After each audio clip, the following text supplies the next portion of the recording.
आ गए। हेलो जी, hello hello हमरे दुर्गा काली करण अर्जुन, हमरे खट्टे खट्टे मीठे मीठे गोल गप्पा जिलेबी। कैसे हैं आप लोग? बढ़िया हैं ना? मजे में एकदम टकाटक जबरदस्त।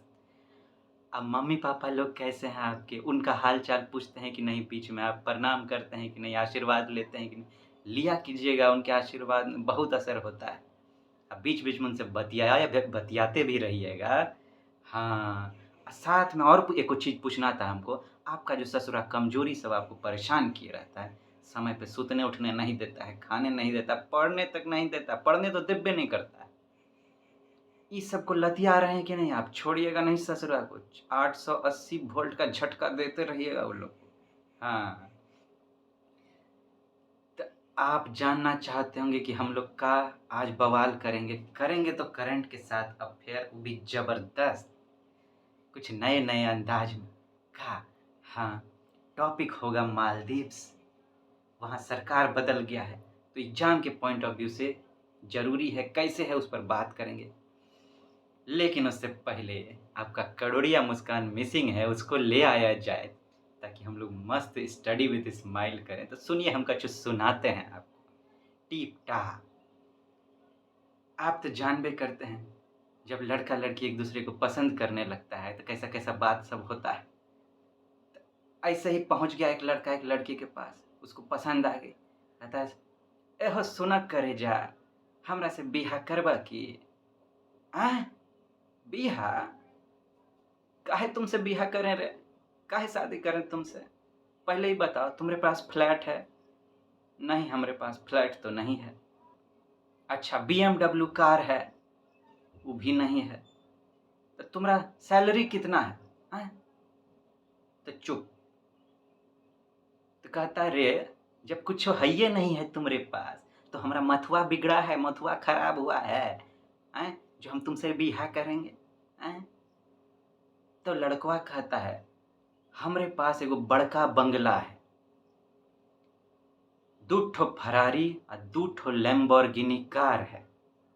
हम खुद 5 फैक्ट्री का मालिक हैं, तो हमको कुत्ता काटे हुआ है का, जो हम सैलरी लेंगे, हैं?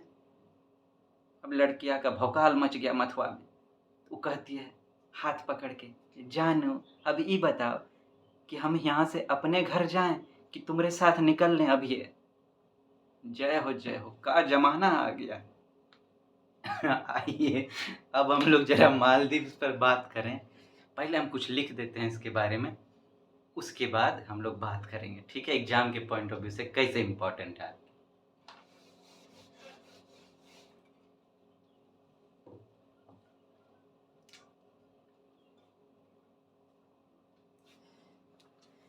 देखिए, मालदीव्स, मालदीव्स में क्या हुआ है, सरकार बदल गया है। President changed from Ibu Soli to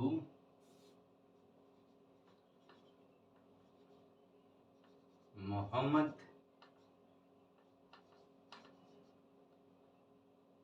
Muizzu.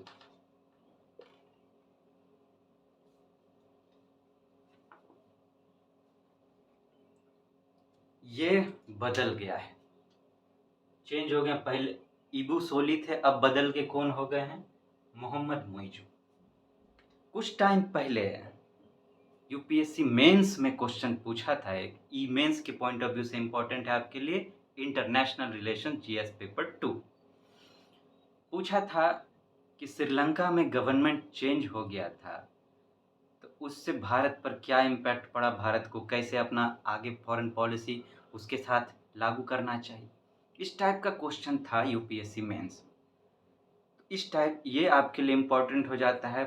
क्यों? एक ये भी बात, अगर ज्योग्राफी में आप देखेंगे तो इंडिया के जस्ट नीचे मालदीव्स है, हाँ? इधर चले आइए, लक्षद्वीप के नीचे होता है मालदीव्स, थोड़ा दूर में। तो आपका नेबर है, हमारा नेबर है। तो इंडिया का पॉलिसी है नेबरहुड फर्स्ट पॉलिसी। ई इम्पोर्टेंट हो जाता है। काहे इम्पोर्टेंट हो जाता है वो जानना बहुत ज़रूरी है। इबू सोली जो थे इंडिया के फेवर में थे। ई इंडिया फर्स्ट पॉलिसी अपना लिए थे इबू सोली। लेकिन ये जो मोइजू हैं, मोहम्मद मोइजू, इनका पार्टी का है पीपीएम। ई और इनसे थोड़ा टाइम और पहले एक ठो और वहाँ पे जो प्रेसिडेंट थे अब्दुल्ला यामीन, वो भी 11 साल से जेल में हैं। मैंने उनको 11 साल का सजा हुआ है, वो जेल में हैं। अब्दुल्ला यामीन, ये दोनों मिल के एक ठो कैंपेन चलाए थे, इंडिया आउट कैंपेन। इंडिया का कुछ मिलिट्री लोग, हमारा आर्मी लोग वहाँ पर था ताकि समुद्री सुरक्षा पर ध्यान दिया जाए, लेकिन वो लोग उसको आउट करने के लिए कैंपेन बनाए कि नहीं, इंडिया अपना मिलिट्री यहाँ से हटाए। खाली इतने बात नहीं, ये लोग चाइना को फेवर करते थे। अब अब्दुल्ला यामीन जो हैं और ये मोहम्मद नशीद, सॉरी मोहम्मद मुइजू, ये दोनों मिले हुए हैं। अब अब्दुल्ला यामीन कुछ कहेंगे तो ये भी मानेंगे। अब्दुल्ला यामीन जब थे प्रेसिडेंट तो वो चाइना के साथ एक फ्री ट्रेड एग्रीमेंट करना चाहते थे, प्लस क्या कहते हैं, बहुत सारा कर्जा भी ले रखे थे कि इंफ्रास्ट्रक्चर प्रोजेक्ट बनाएंगे। माने कि सिंपल वर्ड में समझिए तो चाइना के फेवर में थे। ठीक है, अब वो इनको कहेंगे तो ये भी चाइना के फेवर में। ये इंडिया के लिए थोड़ा सा मुश्किल का घड़ी का बात हो गया है कि अभी चाइना की तरफ झुक जाएंगे। चाइना तो आप जानते हैं एक तरह से दुश्मने है इंडिया का, डिक्लेयर्ड नहीं है खुला तौर पर, लेकिन जो कर रहा है वो देखिए रहे इतना टाइम से आप क्या हो रहा है अरुणाचल प्रदेश में, और वहाँ पे क्या कहते हैं हमारे जम्मू कश्मीर के पास, हाँ, लेह लद्दाख में क्या हो रहा है। वो ससुरा तो हमारा थोड़ा सा हिस्सों पकड़ के बैठा हुआ है, अक्साई चीन जिसको कहते हैं, आप ज्योग्राफी में पढ़े होंगे। अब यह क्वेश्चन बन सकता है कि ऐसा हुआ है तो इंडिया को क्या पॉलिसी अपनाना चाहिए।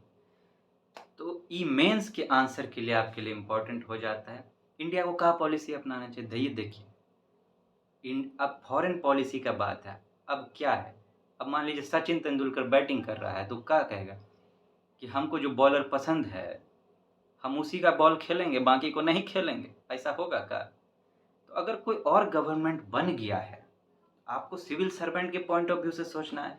बन गया तो बन गया, कोई नहीं, हम उसके साथ भी वैसा ही निभाने का कोशिश करेंगे।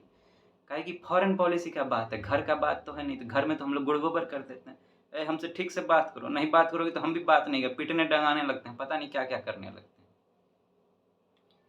वहाँ फॉरेन पॉलिसी का बात है। ये अच्छा बात हुआ कि जैसे ही बने तो हमारे जो प्राइम मिनिस्टर हैं उनको फ़ोन किए, बधाई दिए।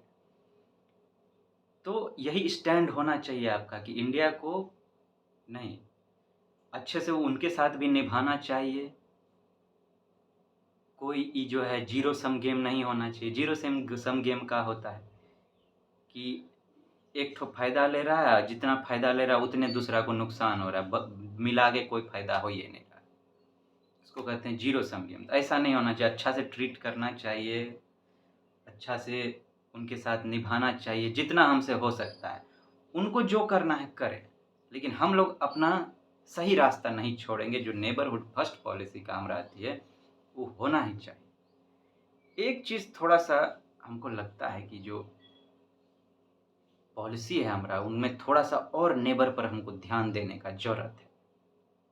थोड़ा सा ज़्यादा डीप इंगेजमेंट का ज़रूरत है, वो भी करना चाहिए।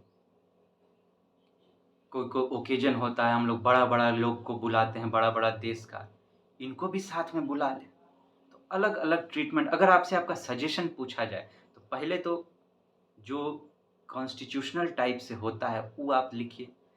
साथ में अगर आपको लगता है कि प्रैक्टिकल कुछ सजेशन है, जैसे अभी हम बोले कि इम्पोर्टेंट ओकेजन पर उनको भी बुलाना चाहिए, सम्मान देना चाहिए, बड़ा-बड़ा जैसे रिपब्लिक डे टाइप हो जाता है। हाँ?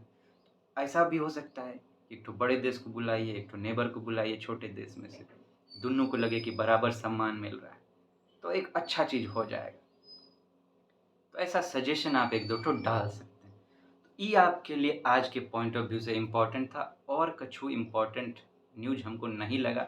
उल-जुलूल टॉपिक पर हम बात करना नहीं चाहते हैं, काहे कि यूपीएससी का माइंड कुछ अलग ही है। ख़ासम ख़ास पूछता है एकदम। छोटा मोटा में उसको कोई इंटरेस्ट नहीं है।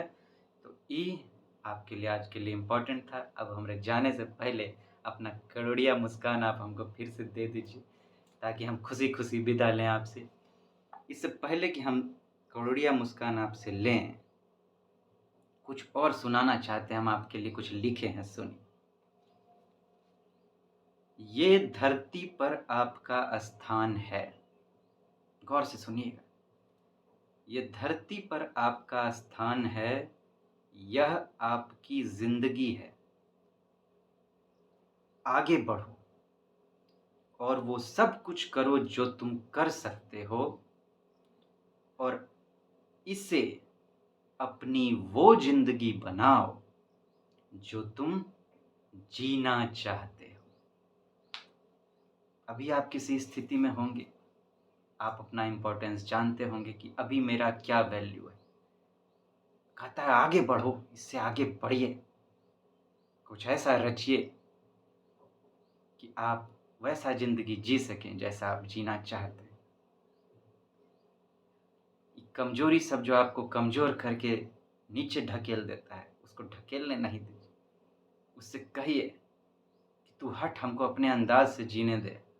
आज अपने अंदाज से जीऊंगा मैं, कल तुम अपनी बात करना। रोज कहिए अपने आप से कि आज अपने अंदाज से जीऊंगा मैं, कल तुम अपनी बात करना। क्या कहते हैं? तो अब कहिए चीज, हम विदा लेते हैं आपसे, टाटा गुड बाय करते हैं।